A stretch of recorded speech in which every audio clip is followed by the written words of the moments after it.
मेरे प्यारे बच्चों, आपको देखिए ये एड ग्रेड अभ्यास पुस्तकें दी गई हैं।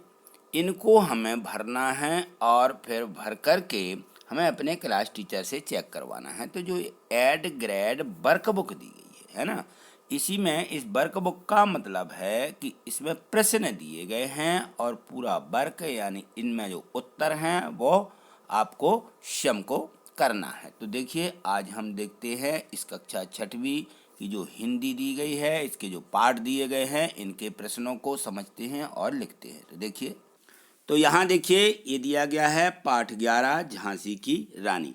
इसके पहले वाले जो पाठ हैं आपको मैंने इसी यूट्यूब चैनल पर अपलोड कर दिए हैं।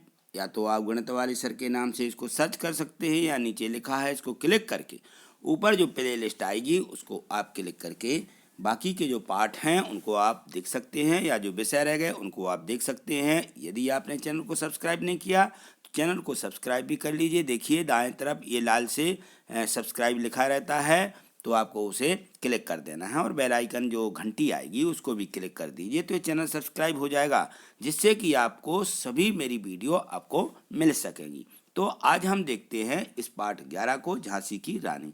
देखिए यहाँ प्रश्न दिया गया है कि वैभव शब्द का अर्थ लिखकर कविता में आई वैभव शब्द वाली पंक्ति लिखिए। ठीक है ना। तो वैभव शब्द जो है उसका अर्थ होता है समृद्धि। वैभव यानी समृद्धि, ये लिखना है। फिर वैभव वाली पंक्ति, देखिए जो हमारी झांसी वाली रानी की कविता है उसमें वैभव वाली पंक्ति आई है कि हुई वीरता की वैभव के साथ सगाई झांसी में। ये पंक्ति हमें लिख देना है। ठीक, अगला प्रश्न देखिए। यहाँ देखिए प्रश्न 2 दिया गया है कि झांसी की जो रानी लक्ष्मीबाई हैं उनका घोड़ा क्यों अड़ गया था। तो रानी लक्ष्मीबाई का घोड़ा सामने नाला देख करके अड़ गया था। यदि नहीं अड़ता तो घोड़ा और रानी कहाँ चली जाती, नाले में, इसलिए वो खड़ा हो गया था। ठीक, अगला प्रश्न देखिए। तो यहाँ देखें जो प्रश्न 3 दिया गया है इसमें है कि रानी लक्ष्मीबाई के जीवन में शोक का आगमन कब हुआ। तो जब उनके जो पति रहे वो नहीं रहे, तो देखिए इसमें अपन को लिखना है कि रानी लक्ष्मीबाई के पति के निधन के पश्चात बाद में उनके जीवन में शोक का आगमन हुआ। ठीक है, अगला प्रश्न देखिए। तो यहाँ देखें जो प्रश्न 4 दिया गया है इसमें है कि हड़प नीति क्या है। इस पाठ के आधार पर उत्तर दीजिए। तो जो हड़प नीति है वो देखो यहाँ पे ब्रिटिश शासन के कानून के अनुसार किसी राजा के निसंतान मरने पर वहाँ के राज्य का स्वतः विलय ब्रिटिश राज्य में हो जाता था। तो इस प्रकार से जो झांसी की रानी थी इनका विलय इन्होंने नहीं होने दिया। आखिर में बाद में इनके पुत्र हुआ और इन्होंने लड़ाई लड़ी। ठीक, अगला प्रश्न देखिए। यहाँ देखें प्रश्न 5 जो दिया गया है, निम्नलिखित पंक्तियों का अर्थ अपने शब्दों में लिखिए।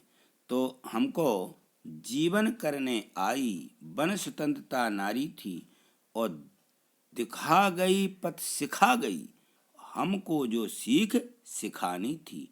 देखिए तो इसका हमें अर्थ लिखना है, वह है हम देशवासियों का मार्गदर्शन कर हमें स्वतंत्रता का रास्ता दिखा गई और अपने देश को आज़ादी का पाठ पढ़ा गई। ऐसी झांसी की रानी थी। ठीक, अगला प्रश्न देखें। यहाँ देखिए प्रश्न 6वां दिया कि डलहौजी की प्रसन्नता का क्या कारण था। तो झांसी के राजा का निसंतान मरना डलहौजी की प्रसन्नता का कारण था। डलहौजी प्रसन्न हो गया था कि ये राज हमारे राज्य में मिल जाएगा, क्योंकि झांसी की जो रानी थी जब राजा का निधन हुआ उस समय इनके यहाँ पुत्र नहीं हुआ था, कुछ महीनों बाद हुआ। ठीक, अगला प्रश्न देखें। यहाँ देखिए जो प्रश्न आपको 7वां दिया गया है इसमें लिखा है कि निम्नलिखित पंक्तियों का भावार्थ अपने शब्दों में लिखिए। तो यहाँ देखो ये जो पंक्ति दी गई हैं कि इनकी गाथा छोड़ चले हम झांसी के मैदानों में, जहाँ खड़ी है लक्ष्मीबाई मर्द बनी मर्दानों में। लेफ्टिनेंट बाकर आ पहुंचा, आगे बढ़ा जवानों में, और रानी ने तलवार खींच ली, हुआ द्वंद आसमानों में। जख्मी होकर बाकर भागा, उसे अजब हैरानी थी, और बुंदेलों हर बोलों के मुँह हमने सुनी कहानी थी। खूब लड़ी मर्दानी वो तो झांसी वाली रानी थी। इन पंक्तियों का अर्थ हमें यहाँ लिखना है। तो देखिए इसका अर्थ है, देखें यहाँ हम इसको लिख रहे हैं। देखिए, इन सभी वीरों के अलावा वीरांगना रानी लक्ष्मीबाई की वीरता का परिचय है, और झांसी में हुए युद्ध में जब लेफ्टिनेंट वाकर अंग्रेजों की तरफ से युद्ध करने आए तो उनसे लड़ने के लिए अकेली झांसी की सभी जो झांसी की रानी थी वही काफी थी। उन्होंने दोनों हाथों में तलवारें लेकर के रणचंडी की तरह वाकर पर प्रहार किया। इस प्रहार से वह बुरी तरह जख्मी हो गया था तथा रानी के शौर्य बल से वह भी अचंभित रह गया था। तो इस प्रकार हमें इसका पूरा भावार्थ लिख लेना है। ठीक, अगले प्रश्न को देखते हैं।